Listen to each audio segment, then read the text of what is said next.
আসসালামু আলাইকুম প্রিয় শিক্ষার্থীবৃন্দ। আজকে আমরা প্রিন্সিপালস অফ অ্যাকাউন্টিং এর চ্যাপ্টার 3 থেকে আলোচনা করব, জার্নাল এন্ট্রিজ। আজকে আমরা বিগত আহ, 3টি লেকচারে জার্নাল এন্ট্রিজ নিয়ে আলোচনা হয়েছে। আজকে আমি মূলত বাকি যতগুলো জার্নাল এন্ট্রি হতে পারে বিভিন্ন টাইপের সেগুলো আলোচনা করব। তার মানে জার্নাল এন্ট্রিজ এটাই লাস্ট লেকচার। তো যারা এর আগের লেকচার গুলো দেখো নাই তারা দেখে নিতে পারো। তো এখানে আমি যেটা আলোচনা করব সেটা হচ্ছে প্রথমত যে সমস্ত লেনদেনগুলো ক্যাপিটালের সাথে সম্পৃক্ত সেই লেনদেনগুলো নিয়ে আলোচনা করব। 2 নম্বর আলোচনা করব হচ্ছে উত্তোলনের সাথে সম্পর্কিত। 3 নম্বরে ফিক্সড অ্যাসেট, স্থায়ী সম্পত্তি কেনা বিক্রির সাথে যে লেনদেনগুলো সেগুলোর জাবেদা। তারপরে হচ্ছে চেক বা ব্যাংকের সাথে সম্পর্কিত লেনদেনগুলো জাবেদা, ইনভেস্টমেন্টের সাথে সম্পর্কিত জাবেদা বা বিনিয়োগের সাথে সম্পর্কিত জাবেদা, লোনের সাথে সম্পর্কিত জাবেদা, বিবিধ জাবেদা, আর ভ্যাট রিলেটেড জাবেদা। তাহলে এই সবগুলো জাবেদা সম্পর্কে আজকে আলোচনা করব।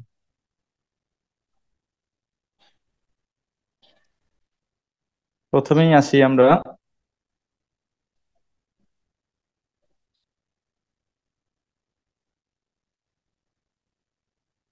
মূলধন সংক্রান্ত জাবেদা। তো মূলধন সংক্রান্ত জাবেদার মানে যে সমস্ত ঘটনায় মূলধন ডেবিট বা ক্রেডিট হবে, অর্থাৎ ক্যাপিটাল ডেবিট বা ক্রেডিট হবে, সেগুলো হচ্ছে যেমন একটা এক্সাম্পল স্বরূপ আমরা বলতে পারি সাধারণত মূলধন ক্রেডিট হয়। অর্থাৎ ব্যবসায় যদি মালিক কোনো অর্থ বিনিয়োগ করে তাহলে সেটাকে মূলধন বলা হয়, এবং মূলধন সাধারণত ক্রেডিট হয়। মালিক যা কিছু দিবে ব্যবসায় সবটাকেই মূলধন বলা হবে। তাহলে এখানে প্রথমে বলা হচ্ছে নাফিস নাফিস ইনভেস্টেড 50,000 ইন বিজনেস। অর্থাৎ ব্যবসায় 50,000 টাকা নাফিস বিনিয়োগ করেছে। তো সেই ক্ষেত্রে ব্যবসায় 50,000 টাকা আসছে, আর নগদ টাকা আসলে ডেবিট হয়। আর যেহেতু ইনভেস্ট করেছে ব্যবসায়, মালিক দিয়েছে, মালিক ব্যবসায় যা কিছু দিবে তাই ক্যাপিটাল। সুতরাং ক্যাপিটাল ক্রেডিট অর্থাৎ ক্যাশ ডেবিট আর ক্যাপিটাল ক্রেডিট। এবারে আমরা আসি 2 নম্বর। Mister Jabir started a business with taka 2,000 cash, taka 2,000 product. In addition he supplied his personal computer with taka 10,000 to the business. অর্থাৎ জাবির ব্যবসা শুরু করেছে 2,000 টাকা নগদ, 2,000 টাকার পণ্য, আর 10,000 টাকার একটা পার্সোনাল কম্পিউটার, সেটা সে ব্যবসায় দিয়েছে। তো এইখানে যেহেতু নগদ টাকা আসছে 2,000 টাকা, সুতরাং ক্যাশ ডেবিট 2,000 টাকা। প্রোডাক্ট বা গুডস এর নামে কোনো জাবেদা হয় না। প্রোডাক্ট বা গুডস এগুলোর পরিবর্তে হবে পার্সেস, অর্থাৎ পণ্যের পরিবর্তে পার্সেস হবে, সেই কারণে পার্সেস ডেবিট। আর সাপ্লাইজ কম্পিউটার, যেটা কম্পিউটার দিয়েছে, তো কম্পিউটারকে আমরা কম্পিউটার নামে না লিখে বরং অফিস ইকুইপমেন্ট নামে লিখতে পারি, অথবা এটাকে কম্পিউটার নামেও লেখা যায়। তাহলে ব্যবসায় আসলো কি কি? ক্যাশ আসলো, পার্সেস আসলো, আর অফিস ইকুইপমেন্ট আসলো। কে দিল? জাবির দিল, অর্থাৎ মালিক দিল। তো মালিক যা কিছু দিবে তাই ক্যাপিটাল, সুতরাং ক্যাপিটাল জাবির ক্রেডিট।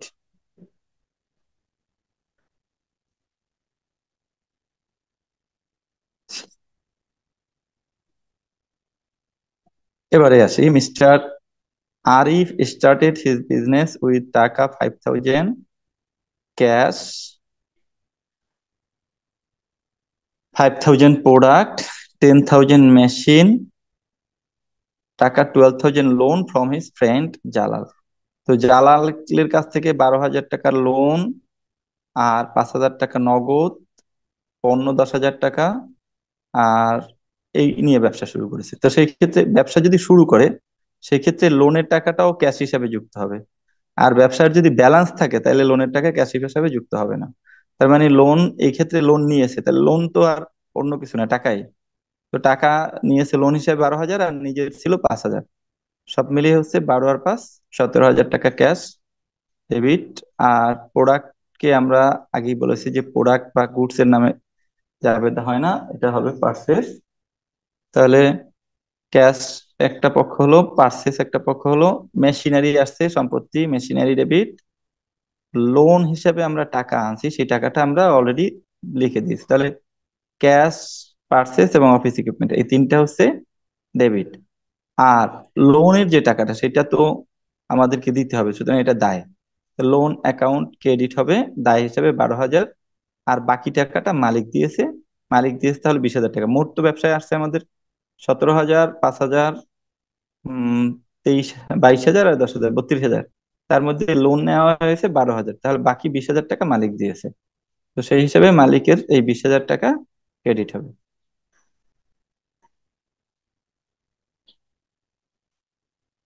এরপরে মিস্টার জাবির provided another টাকা 20,000 in additional capital to the business।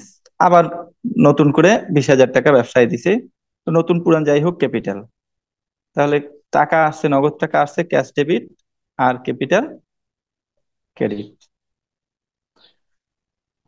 Mister Harun transfer personal use equipment worth taka 80,000 into his business. তার নিজের ব্যবসা ব্যবহারযোগ্য কম ইকুইপমেন্ট, সেটা সে ব্যবসায় প্রদান করছে। তো ব্যবসায় মালিক যা কিছুই প্রদান করুক, সেটাকে আমরা ক্যাপিটাল বলি। এখন ব্যবসায় আসছে তাহলে ইকুইপমেন্ট, আর যেহেতু মালিক দিয়েছে সেই জন্য এটা ক্যাপিটাল। তো ইকুইপমেন্ট, অফিস ইকুইপমেন্ট ডেবিট, আর ক্যাপিটাল ক্রেডিট।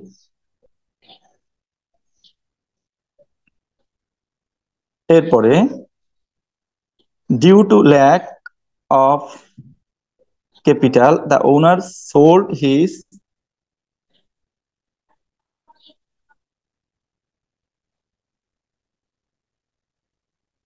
বলা আছে due to lack of capital the owner sold his sons টাকা 5,000 prize bond.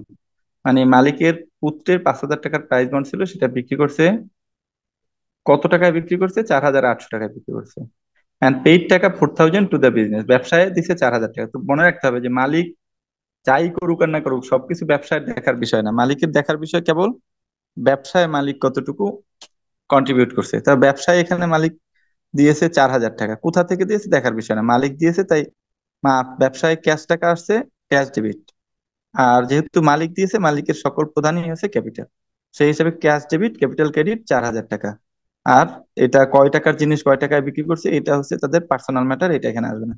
Business related matter হচ্ছে 4,000 টাকা, সেই জন্য এখানে 4,000 টাকা আসবে। এবারে আমরা আসি উত্তোলন সংক্রান্ত জাবেদা। উত্তোলন বলতে মালিক ব্যবসায় থেকে যা কিছু নিবে সবই উত্তোলন হিসেবে বিবেচিত হবে। তার মানে মালিক পণ্য নিলে উত্তোলন, টাকা নিলে উত্তোলন, যেটাই নিক না কেন, মালিক যদি ব্যবসায় থেকে কোনো কিছু ব্যবহার করে সেটাই উত্তোলন। যেমন এখানে আছে আহ ড্রয়িং বাই ওনার টাকা 5,000, তাহলে 5,000 টাকা ব্যবসায় থেকে গিয়েছে। আর মালিক যেহেতু নিয়েছে সেজন্য ড্রয়িংস, তাহলে আমরা এটাকে উইথড্রন বা ড্রয়িংস লিখতে পারি। ড্রয়িংস ডেবিট আর cash credit. Withdrawal of goods of টাকা 2,000 বাই দ্য ওনার। এবারে পণ্য নিছে, আগেরবারে ছিল নগদ টাকা, এবার পণ্য। পণ্য নিলে পণ্যের নামে যাবে হয় না, পণ্য যেহেতু গিয়েছে তাহলে পার্চেস ক্রেডিট আর ড্রয়িংস ডেবিট। আচ্ছা, এরপরে হচ্ছে উইথড্রয়াল অফ গুডস অফ টাকা 2,000 at sale price by the owner. Sale প্রাইসেও মালিক কর্তৃক তুলে নিয়ে গেছে। তো সেল প্রাইসে যদি তুলে নেয় তাহলে আমরা এটাকে সেল বলবো। তাহলে মালিক নিয়েছে এই জন্য উইথড্র বা ড্রয়িংস ডেবিট, আর সেলস রেভিনিউ ক্রেডিট। এরপরে হচ্ছে paid 4,000 of owner personal income tax and 3,000 of life insurance premium for from business. ব্যবসায় থেকে মালিকের প্রয়োজনে তার ব্যক্তিগত ট্যাক্স প্রদান করা হয়েছে, আর তার জীবন বীমার প্রিমিয়াম দেওয়া হয়েছে। ব্যবসায় জীবন থাকে না, সুতরাং মোট 7,000 টাকা ব্যবসায় থেকে খরচ করা হয়েছে মালিকের উদ্দেশ্যে। মালিকের উদ্দেশ্যে যেহেতু খরচ করা হয়েছে, সুতরাং এটাও ড্রয়িংস। আর যেহেতু সব মিলিয়ে ক্যাশ টাকায় গিয়েছে, সেই জন্য এটা ক্যাশ। তাহলে ড্রয়িংস ডেবিট, ক্যাশ ক্রেডিট।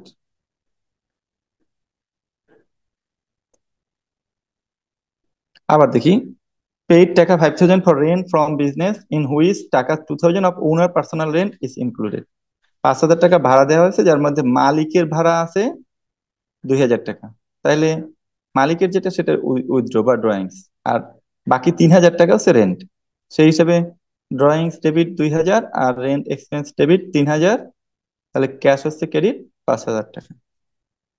এরপরে বলছে দ্য ওনার উইথড্রোজ টাকা 1,000 ইন ক্যাশ অ্যান্ড টাকা 5,000 প্রোডাক্ট ফ্রম বিজনেস। মালিক নগদ টাকা নিছে 1,000 টাকা, আর পণ্য নিছে 5,000 টাকা। তাহলে পণ্যের জন্য পার্সেস ক্রেডিট আর ক্যাশের জন্য ক্যাশ ক্রেডিট, সব মিলিয়ে উত্তোলন হচ্ছে 6,000। সেই জন্য উত্তোলন 6,000 বা drawings 6,000 debit, cash credit 1,000, purchase credit 5,000। এরপরে বলছে পেইড টাকা 20,000 for purchasing jewellery of owner's wife, টাকা 5,000 for sons school salary and 800 to meet retail expense. মানে গহনা করার জন্য 20,000 টাকা, ছেলের স্কুল বেতন 5,000 টাকা, আর 800 টাকা খুচরা খরচ নির্বাহের জন্য দেওয়া হয়েছে। তো খুচরা খরচ নির্বাহ মানে হচ্ছে ব্যবসায়ের খরচ, আর স্বর্ণের গহনা তো আর ব্যবসায় পড়ে না, সেজন্য এটা মালিকের জন্য দেওয়া হয়েছে। আর ব্যবসায় তার সন্তান হয় না, সুতরাং এটা মালিকের সন্তান, সুতরাং মালিক রিলেটেড খরচা আছে এখানে 25,000। ড্রয়িংস আছে 25,000 বা অরিজিনাল 25,000। আর যেটা রিটেল খরচার জন্য দেওয়া হয়েছে সেটা হচ্ছে পেটি ক্যাশ। এটা পেটি ক্যাশ হবে, পেটি না, PETTY, পেটি ক্যাশ ডেবিট। তাহলে উইথড্র ডেবিট, পেটি ক্যাশ ডেবিট 800, আর ক্যাশ ক্রেডিট 25,800।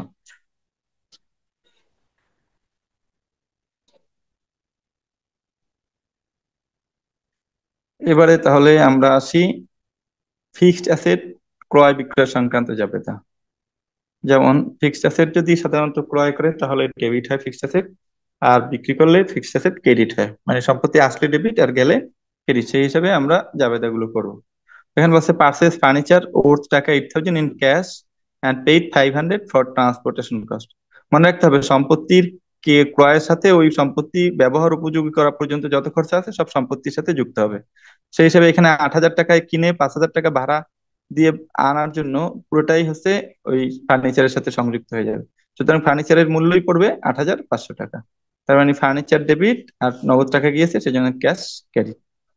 ইকুইপমেন্ট ওর টাকা 7,000 was purchased and its price was paid by check. Equipment কেনা হয়েছে 7,000 টাকা, কিন্তু দেওয়া হয়েছে ব্যাংকের চেকের মাধ্যমে। তাহলে ইকুইপমেন্ট সম্পত্তি হিসেবে আসছে, আর ব্যাংক থেকে টাকা যাবে চেকের মাধ্যমে, সেই জন্য ব্যাংক ক্রেডিট। পরে বলছে একটা কম্পিউটার, এই কম্পিউটার ওর টাকা 9,500 was purchased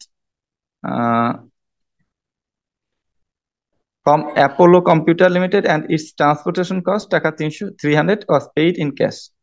তাহলে অফিস ইকুইপমেন্ট কেনা হয়েছে অ্যাপোলো কম্পিউটার লিমিটেড থেকে, মানে বাকিতে ক্রয় করা হয়েছে, আর 300 টাকা আনার জন্য নগদে খরচা করা হয়ে গেছে। তাহলে অ্যাপোলো কম্পিউটারের দাম পড়ছে 9,500 আর 300, মোট 9,800 টাকা কম্পিউটারের দাম পড়ছে। আর কম্পিউটারকে আমরা অফিস ইকুইপমেন্ট লিখি, সুতরাং অফিস ইকুইপমেন্ট ডেবিট। আর যেহেতু বাকিতে কম্পিউটারের টাকাটা রয়েছে সেই জন্য অ্যাকাউন্টস পেয়েবল ক্রেডিট 9,500। আর ভাড়াটা তো আর বাকিতে দিতে পারে না, নগদে দিয়েছে, সেই জন্য এটা ক্যাশ ক্রেডিট 300।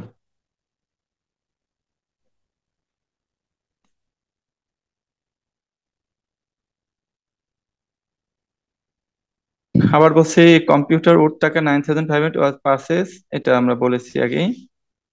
এরপরে আবার বলি পারচেস মেশিন ওর টাকা 7,800 অ্যান্ড পেইড টাকা 200 and 500 for transportation and installation cost. তাহলে ট্রান্সপোর্টেশনের জন্য 200 আর ইনস্টলেশনের জন্য 500, মোট 700 টাকা খরচা করেছে নগদে। আর পণ্য মেশিনটা ক্রয়ও করছে নগদে, সুতরাং সকল টাকাই নগদে, সেই জন্য সকল খরচা যুক্ত হয়ে যাবে মেশিনারির সাথে। মেশিনারির দাম পড়েছে মেশিন 8,500 টাকা, আর ক্যাশ হবে 8,500 টাকা ক্রেডিট।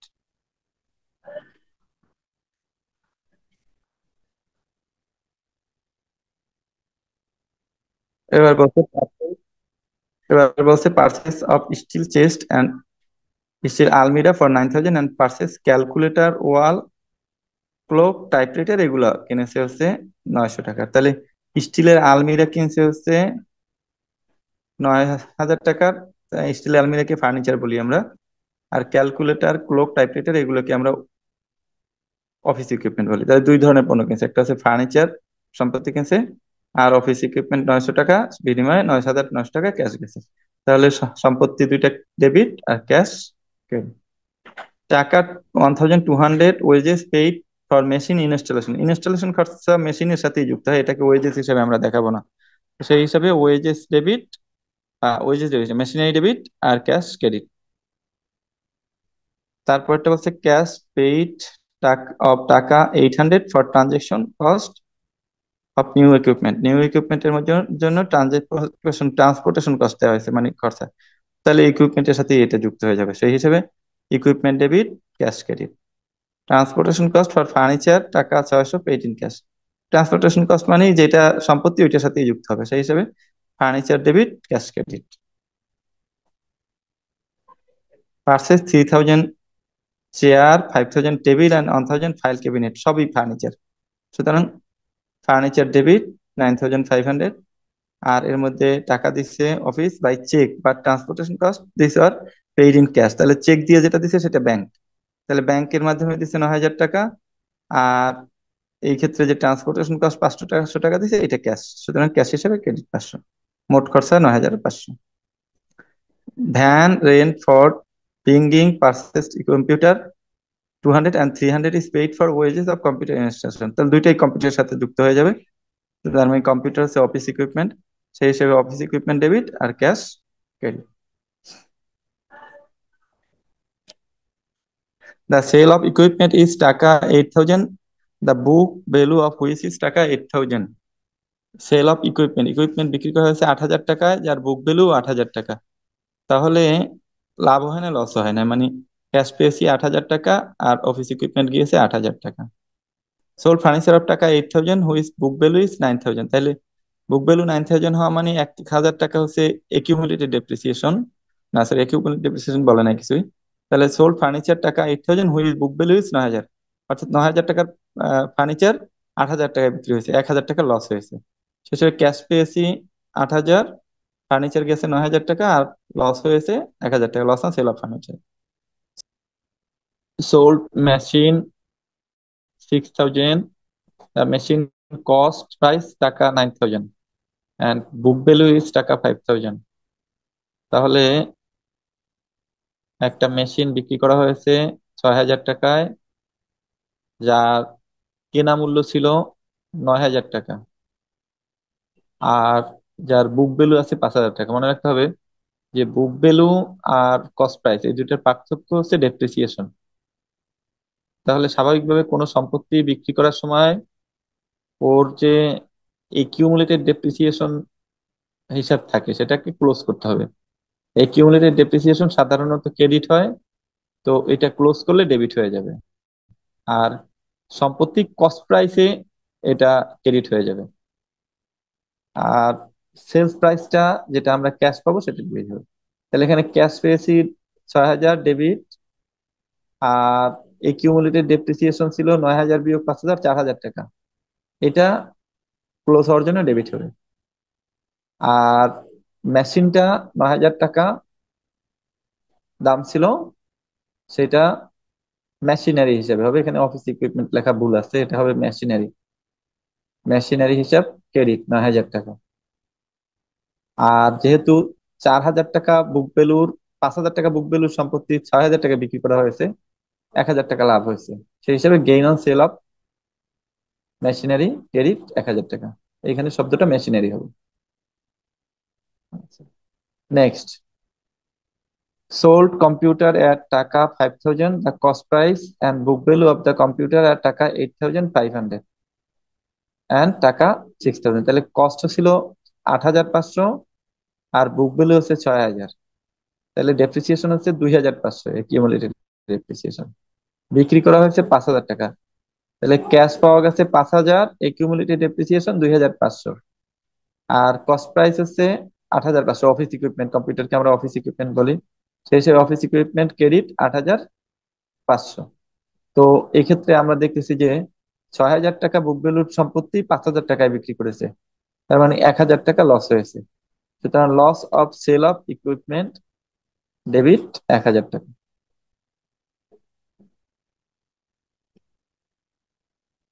এবারে চেক এবং ব্যাংক সংক্রান্ত বিষয়গুলো নিয়ে আলোচনা করব। সাধারণত ব্যাংকে টাকা আসলে ব্যাংক ডেবিট হয়, আর ব্যাংক থেকে টাকা গেলে ব্যাংক ক্রেডিট হয়। তো এখানে বলা আছে ডিপোজিটের টাকা 5,000 ইন ব্যাংক, তার মানে ব্যাংকে টাকা আসছে, সুতরাং ব্যাংক ডেবিট। আর নগদে টাকাটা আসছে আমাদের ব্যবসায় থেকে ব্যাংকে গেছে, সেই জন্য ক্যাশ ক্রেডিট হবে। Opened current account at bank by টাকা 800। কারেন্ট অ্যাকাউন্ট খোলা হয়েছে ব্যাংকে, তার মানে ব্যাংকে টাকা জমা দেওয়া হয়েছে, আর ক্যাশ টাকা দিয়েছে, সেই জন্য ক্যাশ ক্রেডিট। তাহলে bank debit, cash credit. Paid two Sanaullah টাকা 700 বাই চেক। তাহলে ব্যাংক থেকে টাকা গেছে, ব্যাংক ক্রেডিট হবে। আর সানাউল্লাহর কাছে গেছে, সানাউল্লাহ ডেবিট হবে। সানাউল্লাহ কাছে যেহেতু দেওয়া হয়েছে, তার মানে বুঝতে হবে যে সানাউল্লাহ আগে তার প্রাপ্য টাকা ছিল, মানে এটা আমাদের জন্য অ্যাকাউন্টস পেয়েবল ছিল। তাহলে অ্যাকাউন্টস পেয়েবল ডেবিট, আর ব্যাংক ক্রেডিট। রিসিভড এ টাকা 700 চেক ফ্রম কালাম। চেক আমরা প্রাপ্তি হলে সেটাকে আমরা ক্যাশ হিসাবে লিখতে পারি, আর ব্যাংকেও লিখতে পারি। সেই হিসাবে ব্যাংক অথবা ক্যাশ দুটাই লেখা যায়। তো টাকা পাইলে যেহেতু ডেবিট হয়, ব্যাংকও ডেবিট হবে।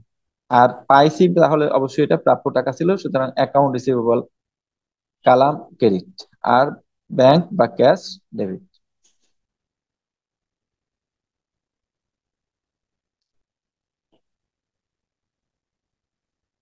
রিসিভড এ চেক টাকা 800 ফ্রম রাফি। রাফির কাছ থেকে চেক পাওয়া গেছে, তাহলে চেক পাওয়া মানে ব্যাংকের মতো। তাহলে bank debit, account receivable Rafi credit. Cheque receive from Rafi has been dishonoured. রাফির কাছ থেকে যে টাকাটা চেকটা পাওয়া গেছে, সেই চেকটা ডিজনার্ড হয়ে গেছে, তার মানে রাফির টাকাটা ব্যাংকে জমা হয় না, ব্যাংক থেকে তাইলে বাদ করতে হবে, সেই জন্য ব্যাংক ক্রেডিট। আর এখন আবার সেহেতু রাফির কাছে টাকাটা আমাদের প্রাপ্য হয়েছে, সেই জন্য অ্যাকাউন্ট রিসিভেবল ডেবিট।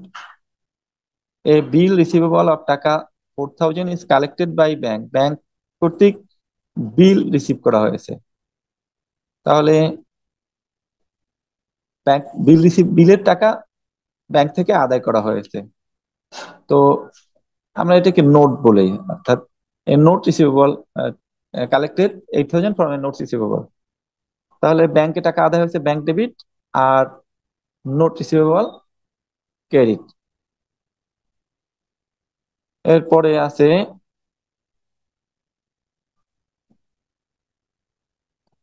এবারে the bank has instructed to pay one of our recognise bill. অর্থাৎ আমাদের বিল এর টাকা দিয়ে দেওয়ার জন্য ব্যাংককে বলা হয়েছে, তাহলে ব্যাংক আমাদের বিলের টাকা দিবে। সেই হিসেবে আমাদের নোটস পেবল ডেবিট, আর ব্যাংক ক্রেডিট, অথবা bills payable debit, bank credit.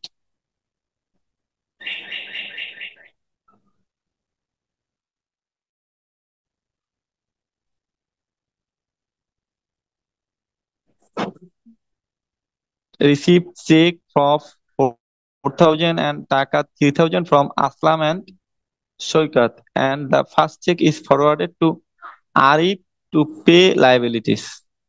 Check পাওয়া গেছে দুইটা, একটা হচ্ছে আসলামের কাছ থেকে আর একটা সৈকতের কাছ থেকে। তবে আসলামের চেকটা আরিফকে দেয়া হয়েছে দায় পরিশোধের জন্য। তাহলে প্রথমত হচ্ছে চেক পেয়েছি আমরা দুটো। একটা হচ্ছে 4,000 টাকা পাওয়া গেছে আসলামের কাছ থেকে, আর 3,000 টাকা সৈকতের কাছ থেকে। তো আসলামের এই 4,000 টাকার চেকটা আবার দেওয়া হয়েছে আরিফকে, তাহলে আরিফ পাইতো অবশ্যই, সেই হিসেবে আরিফের কাছে এটা আমাদের accounts payable.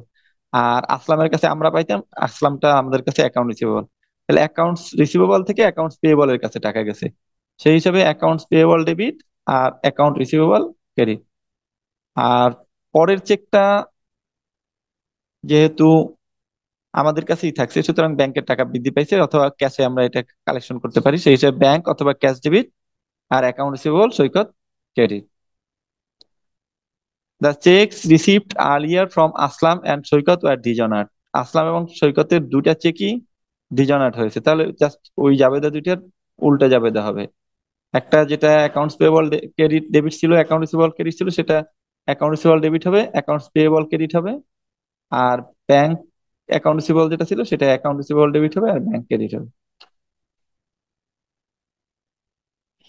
House rent of টাকা 3,000 ইজ পেইড বাই চেক। তো বাড়ি ভাড়া দেওয়া হয়েছে চেকের মাধ্যমে, রেন্ট হচ্ছে একটা এক্সপেন্স যেটা ব্যাংক থেকে গেছে, সেজন্য রেন্ট এক্সপেন্স ডেবিট আর bank credit. The 700 and 400 is paid by bank for bills payable and life insurance premium respectively. Life ইন্সুরেন্সের জন্য 400 আর বিলস এর জন্য 700। সেই হিসেবে নোটস পেয়েবল ডেবিট 700, আর লাইফ ইন্সুরেন্স কোম্পানি ব্যবসার জন্য হয় না, এই জন্য এটাকে উইথড্র বলতে হবে বা ড্রয়িংস বলতে হবে। আর যেহেতু চেকের মাধ্যমে গেছে সেজন্য bank credit.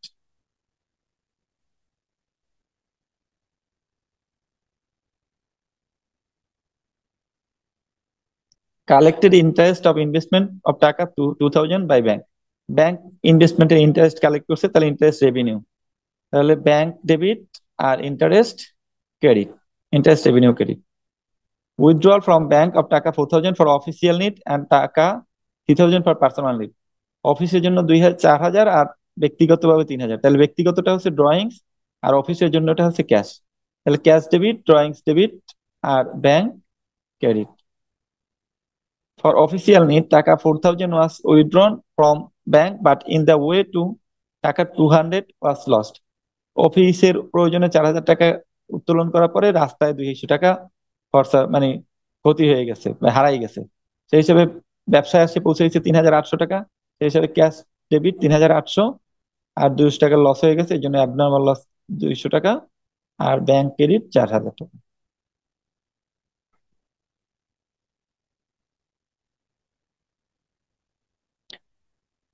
Interest allowed by bank টাকা 500, ব্যাংকে ইন্টারেস্ট দেওয়া হচ্ছে, তার মানে ব্যাংকে টাকা পাচ্ছে ইন্টারেস্ট হিসেবে। সুতরাং bank debit, interest on bank credit. Withdrawal of টাকা 200 from bank for owners personal use, but টাকা 200 was lost in the way. ব্যক্তিগত প্রয়োজনে রাস্তায় হারিয়ে গেলে কোনো আমাদের কোনো সমস্যা নাই, এটা ব্যক্তি নিয়ে গেছে ড্রয়িংস তার জন্য, বা উইথড্রন 2,000 টাকায়, আর ব্যাংক থেকে 2,000 টাকা গেছে, মালিকের টাকা হারাইছে, এতে ব্যবসায়ের কোনো সমস্যা নেই। এই টাকা 1,000 change bill dishonour, exchange bill dishonour in টাকা 950 ফ্রম ব্যাংক। তাহলে sorry, এই টাকা 1,000 exchange bill discounted in bank 950 টাকা, অর্থাৎ বিলের 1,000 টাকার একটা বিল, সেই বিলটা আমরা ব্যাংকে ডিসকাউন্ট করে 950 টাকা পাইছি। তাহলে ক্যাশ বা ব্যাংক আসছে 950 টাকা, ডিসকাউন্ট অ্যালাউড হচ্ছে 50 টাকা, আর বিল রিসিভেবল টাকা 1,000 টাকা। Bank return the discounted bill as at become dishonour. এবার ডিজনার হয়েছে, তাহলে অ্যাকাউন্ট রিসিভেবল আবার বাড়বে বা বিল রিসিভেবল বাড়বে ডেবিট, আর ব্যাংক ক্রেডিট। বিল রিসিভেবল ডেবিট, ব্যাংক ক্রেডিট। এটা বিল রিসিভেবল হবে, সরি বিল রিসিভেবল না, এটা অ্যাকাউন্ট রিসিভেবলই হবে। কারণ এখন তো আর ওই বিলের দাম নাই, বিল ডিজনার হয়ে গেছে, এখন যার কাছে আমরা টাকা পাবো তার কাছে অ্যাকাউন্ট রিসিভেবলই হবে।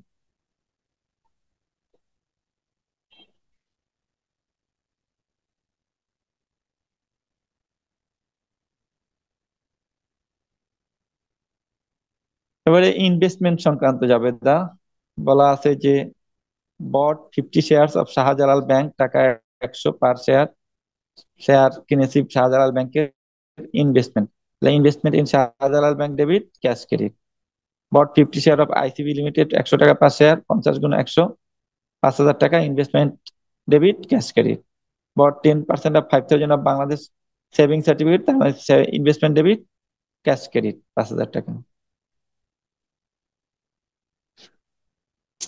বট 50 শেয়ার অফ এক্সিম ব্যাংক 100, একই কথা, ইনভেস্টমেন্ট ডেবিট, ক্যাশ ক্রেডিট।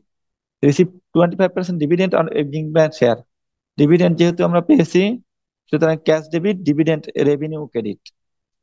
টাকা তো আমরা পেয়েই গেছি, সেই জন্য ক্যাশ ডেবিট। আর কি হিসাবে পাইছি, রেভিনিউ হিসাবে পাইছি, ডিভিডেন্ড রেভিনিউ হিসাবে। ডিভিডেন্ড রিসিভেবল হবে না, ডিভিডেন্ড রেভিনিউ ক্রেডিট। টাকা 600 is receivable of the interest on investment, ইনভেস্টমেন্টের উপরে 600 টাকা সুদ প্রাপ্য হয়েছে, তাহলে সুদ প্রাপ্য, সুদ ডেবিট, ইন্টারেস্ট রিসিভেবল ডেবিট আর ইন্টারেস্ট রেভিনিউ। তারপর হচ্ছে share with a purchase price of টাকা 5,000 ওয়ার সোল্ড ফর টাকা 6,000। 5,000 টাকার শেয়ার 6,000 টাকা বিক্রি হয়েছে, 1,000 টাকা লাভ হয়েছে। তাহলে ইনভেস্টমেন্ট ক্রেডিট 5,000 টাকা আর ক্যাশ ডেবিট 6,000 টাকা। তাহলে লাভ হয়েছে 1,000 টাকা। Gain on sale of investment, investment with টাকা, পার্চেস প্রাইস অফ টাকা 1,000 ওয়ার সোল্ড এট পার ভ্যালু। 1,000 জিনিস 1,000 টাকায় বিক্রি হচ্ছে, কোনো লাভ হয় না, তাহলে ক্যাশ ডেবিট, ইনভেস্টমেন্ট ক্রেডিট।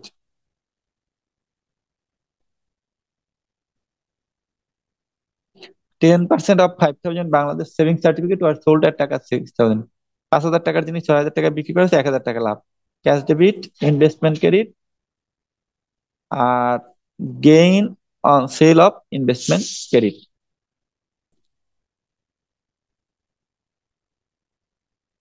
তাহলে এটা gain on sale of investment হবে। পরেরটা বলছে receive taka 700 with taka 100 interest, selling saving certificate 600। লাভ হয় না, এখানে ইন্টারেস্টের টাকাই পাইছে। তাহলে ক্যাশ ডেবিট 700, আর investment credit 600, interest on investment 100। The dividend of share were deposited directly in the bank taka 1,000।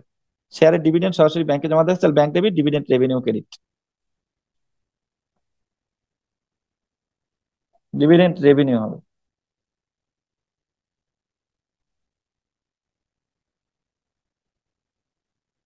এবারে ল- ঋণের সাথে সম্পর্কিত লেনদেন। ঋণ সবসময় ক্রেডিট হয় সাধারণত। যদি লোন আমরা নেই তাহলে ক্রেডিট, লোন যদি কাউকে দেই সেটা ডেবিট, সেটা ইনভেস্টমেন্ট হয়ে যাবে। সুতরাং লোন নিলে লোন হচ্ছে ক্রেডিট হয়। 9,000 15% loan was taken from Sonali bank. Loan গ্রহণের সময় পার্সেন্টেজ বা ইনভেস্টমেন্টের সময় পার্সেন্টেজের কোনো কাজ নেই, এটা হচ্ছে সময়ের সাথে রিলেটেড, সুদের সময় এটা হিসাব করতে হবে।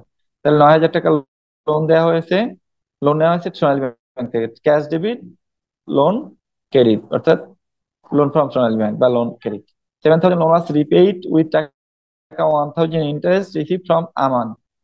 তো আমানের কাছ থেকে যে লোন নিয়েছিলাম সেইটা পরিশোধ করা হয়েছে। তাহলে লোন পরিশোধ করা হলে, লোন যেহেতু এমনি ক্রেডিট হয়, পরিশোধ করলে ডেবিট হবে। লোন ডেবিট 7,000, ইন্টারেস্ট দিয়েছি 1,000, তাহলে ক্যাশ গিয়ে আছে 8,000 টাকা। তাহলে ইন্টারেস্ট ক্রেডিট 8,000 টাকা, মানে ক্যাশ ক্রেডিট 8,000 টাকা। এবারে বিবিধ চাবেদা আমরা দেখছি। এনভেলাপ, স্টাম্প, পোস্ট কার্ড এগুলো ক্রয় করা হয়েছে, এগুলোকে সাপ্লাই বলা হয়। এনভেলাপ, স্টাম্প, পোস্ট কার্ডের সাপ্লাই বলা হয়। কাজ গেছে 500 টাকা, সুতরাং ক্যাশ ক্রেডিট, আর সাপ্লাইস এক্সপেন্স ডেবিট।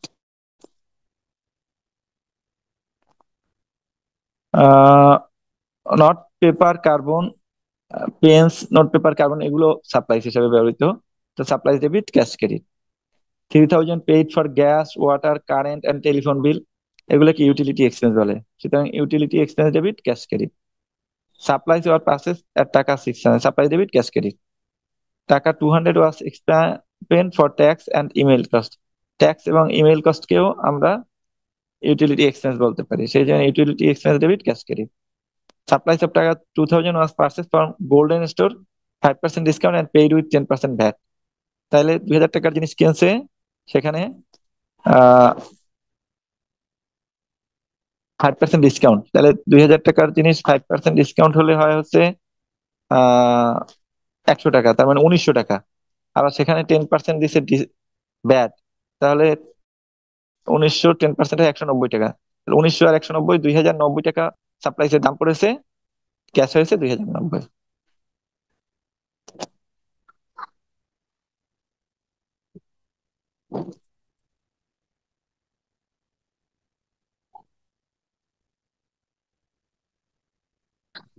এবারে ভ্যাট রিলেটেড হিসাব করব আমরা। ভ্যাট, সাধারণত ভ্যাট যদি আমরা সরকারি কোষাগারে ভ্যাট জমা দেওয়ার জন্য অ্যাকাউন্ট করি, সেটাকে ভ্যাট কারেন্ট অ্যাকাউন্ট বলে। আর ভ্যাট কারেন্ট অ্যাকাউন্ট সাধারণত ডেবিট হয়। তো VAT current account open by টাকা 900, তাহলে VAT current account debit, cash credit. পরে বলছে পার্চেস অফ গুডস বাই টাকা 700 from Jamal traders and charge 15% VAT on it. 7,000 টাকার পণ্য ক্রয় করছে, তার উপরে 15% ব্যাট। তাহলে পার্চেস হচ্ছে 7,000, ভ্যাট কারেন্ট অ্যাকাউন্টে যাবে 1,050 টাকা, টোটাল অ্যাকাউন্টস পেয়েবল 9,050 টাকা। তো মোটামুটি আমরা এইখানে সাধারণত যদি ইনক্লুডিং ব্যাট হয় সেই ক্ষেত্রে 115 দিয়ে ভাগ করে 100 দিয়ে গুণ করতে হবে ব্যাট বাহির করার জন্য, আর পার্সেস বাহির করার জন্য 115 দিয়ে ভাগ করে 100 দিয়ে গুণ করতে হবে। আর সাধারণত পার্সেস ভ্যাট এর ক্ষেত্রে ভ্যাট কারেন্ট অ্যাকাউন্ট ডেবিট হয়, আর সেলস ব্যাটের ব্যাটের ক্ষেত্রে ব্যাট কারেন্ট অ্যাকাউন্ট ক্রেডিট হয়। আর ভ্যাট কারেন্ট অ্যাকাউন্টের যদি ক্রেডিট ব্যালেন্স হয় তাহলে সেই টাকাটা ভ্যাট কারেন্ট অ্যাকাউন্টে আবার জমা দিতে হয়, সেই হিসাবে ভ্যাট কারেন্ট অ্যাকাউন্ট ডেবিট হবে। আর স্বাভাবিকভাবে ব্যাট কারেন্ট অ্যাকাউন্টের ক্রেডিট ব্যালেন্স হবে না, কারণ ব্যাট কারেন্ট অ্যাকাউন্টটা যদি আমরা হিসাব করি অটোমেটিক ডেবিট ব্যালেন্স আসবে। যাই হোক, তাহলে এই পর্যন্ত ছিল আজকে আমাদের জাবেদা সংক্রান্ত বিষয়। তো আমরা পরবর্তীতে আরো আহ, পরবর্তীতে খতিয়ান আওয়ামিল এই সংক্রান্ত আলোচনা করব। আজকে এই পর্যন্ত, সবাইকে ধন্যবাদ। আসসালামু আলাইকুম।